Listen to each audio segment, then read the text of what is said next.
Hello, everybody. Scott Golden here with the Mid South Wrestling Review podcast, or audio cast here on YouTube for the um, the 20th of October, 1984. And obviously, Skandor Akbar is back. He tells the fans, at least, that he is bringing back Ted DiBiase. Ted DiBiase coming home to Skandor's army, coming home to Mid South to be again the crown jewel of the Skandor army. Skandor Akbar super happy with that decision. I believe that DiBiase went off to Georgia, or maybe was nursing an injury during the time. Jim Cornette challenges the Rock and Roll Express, betting them that he will bet them just about anything they want, putting money on the line, putting their own safety on the line. Roberts and Jack Victory against the Rock and Roll Express. Jake Roberts and Jack Victory, an interesting team. Obviously, Victory on the team to take the fall, at least one would assume. The tag team champions return. The Rock and Roll Express multi-time tag team champions here in Mid-South, and Jake Roberts and Robert Gibson are here. I don't know that I knew they had a history with each other, actually. So that's interesting. Kind of rolled through. Sunset flip by Ricky Morton. Morton, obviously, the more assertive, aggressive of the bunch a little bit. And off the ropes, slides behind. The back suplex by Roberts, although Morton holds on to the side headlock to begin with. Roberts hits a punch and then tags off to Victory. Victory gets nailed with a knee lift by Morton. Morton goes over, tags Gibson in. Gibson with the double team maneuvers and stays on the leg of Victory. One thing I like about the Rock and Roll Express, as much as they were flashy for the time, they always went back to a body part, and I think that's where teams like the Bucks and other flashier teams, maybe Jurassic Express, I can't even think of a relevant, maybe New Day. They do a little too much of the flashiness today, and I realize everyone's going to say, well, that's 36 years ago or whatever now, and to a degree, I think that's true. But at the same time, when you get to a place where wrestling is wrestling and it all makes sense, I don't think the age of something matters. Anyway, Roberts comes back in, and we see a tackle by Robert Gibson. Roberts grabs the hair and tries to pull the hair almost out of the head, to be honest, of his opponent here. And, all four guys in the ring. Neither member of the Rock and Roll Express has a clear-cut advantage, but it's also clear that they are the team, especially as tag team champions that are going over. Jake Roberts takes a beautiful double drop kick, rolls up and folds up onto himself. As imagined, it is Victory that takes the fall. Ernie Ladd and Frank Lang. Don't know much about Lang. Ladd has been around for quite a while. Obviously, was here in the end of '81 as the manager of the Wild Samoans. And then, goes at it with Skandor Akbar and other things and lots of stuff there. Now he's trying to get matches with Magnum TA, shots to Lang, forearms, uppercuts, and I will say Lang is selling the offense of Ernie Ladd like $1,000,000. Really good selling there, chopped by Ladd. Ladd catches him and, chops to the throat, doing all that he can. Ladd really lightened him up. Lang trying to bring him out of the corner. Big boot into the side of the head by Ladd. Ladd managing to do anything he can, but, Ladd not happy with the chance. He sent his opponent to the outside. Double-fisted bring up, and Ladd gets the victory as he drives his opponent down.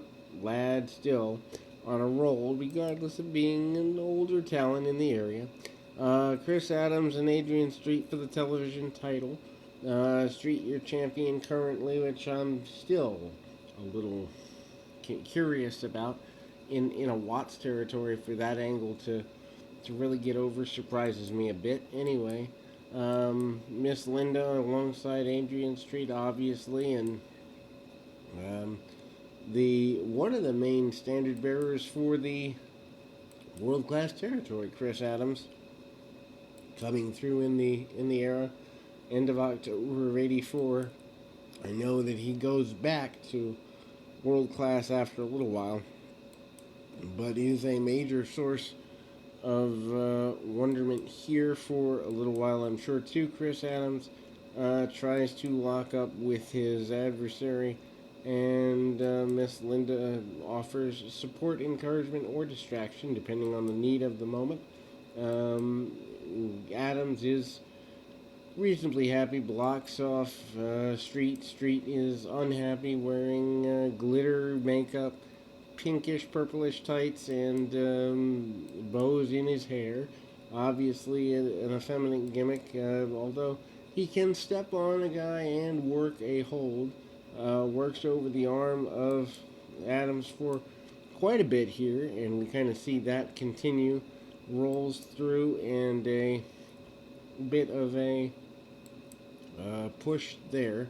We see that, in fact, Adams hits Street where he can with some hard shots, body slams, and then we see Street trying to cut him off, send him into the buckle. Does that pretty aggressively, assertively, and ultimately, Adrian Street continues with things going forward. Rolls him through. Street is happy with things. Street sent to the outside, and Miss Linda tries to help. Brought back in the hard way over the top rope, and then rolls him up into the ropes. Does Adams? Street comes out, tries to drive the knee of his opponent into the canvas. Almost puts on a stretch muffler of some sort, kick behind the ear, and I believe it is maybe Jack Victory, somebody making out with Miss Linda on the outside. I believe that's Jack Victory, or maybe someone of that general. Nope, Terry Taylor. Okay. The reason that I wondered was because as I was watching this, and I literally wrote that, it looks like Jack Victory, but it ends up being Terry Taylor. Kind of, so, the kiss from Adrian Street remedied by Terry Taylor trying to take his woman. Interesting dichotomy there. Hercules and Dr. Death versus Horton, and a debuting Shawn Michaels. I don't know if this is the earliest television match of Shawn Michaels, but I would assume so. Duggan is here kind of cheering things on since Dr. Death is part of that, wearing the football helmet and trying to get under Doc's skin a bit. Michaels is super skinny, straight out of wrestling school. I think this probably is his earliest television match. Anyway, Duggan trying to get at Doc and doesn't get where he wants to get. Referees, multiple of them, trying to send Duggan back and having some difficulty with that whole process for a minute or two. And we see some shots.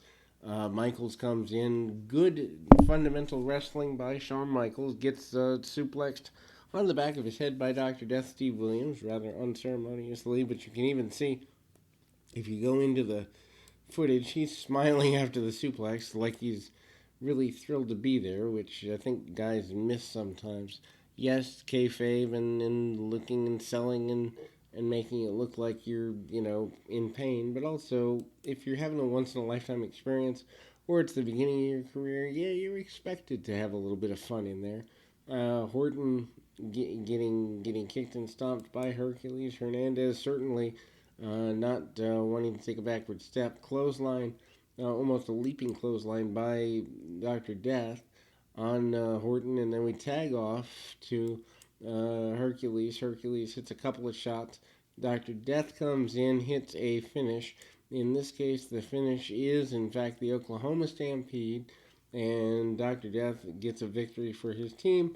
Bob Owens against Master G. As mentioned in previous weeks, the Master G experiment, at least from my perspective, has fallen short or failed.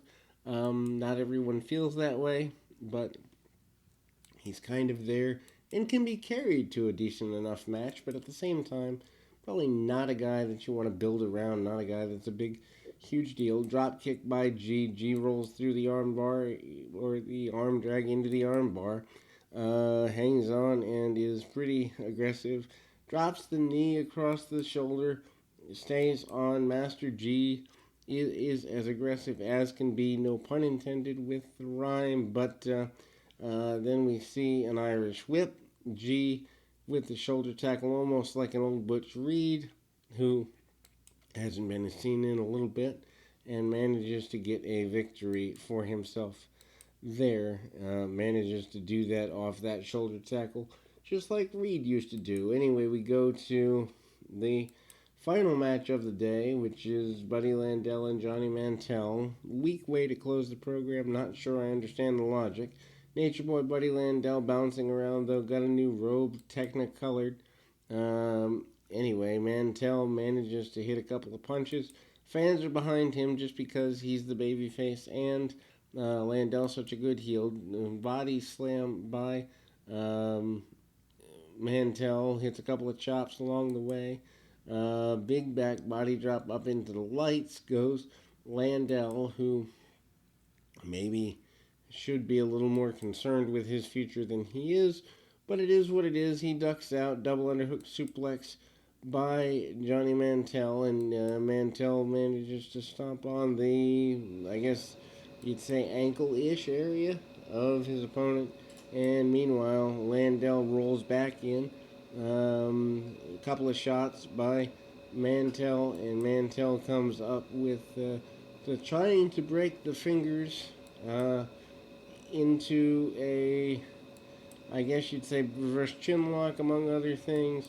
Kind of rolling through. Landel with a couple of kicks, couple of shots, and ultimately Landel gets a victory after the elbow. We close the 20th of October. We'll be back with more from October Mid-South 84 right after this.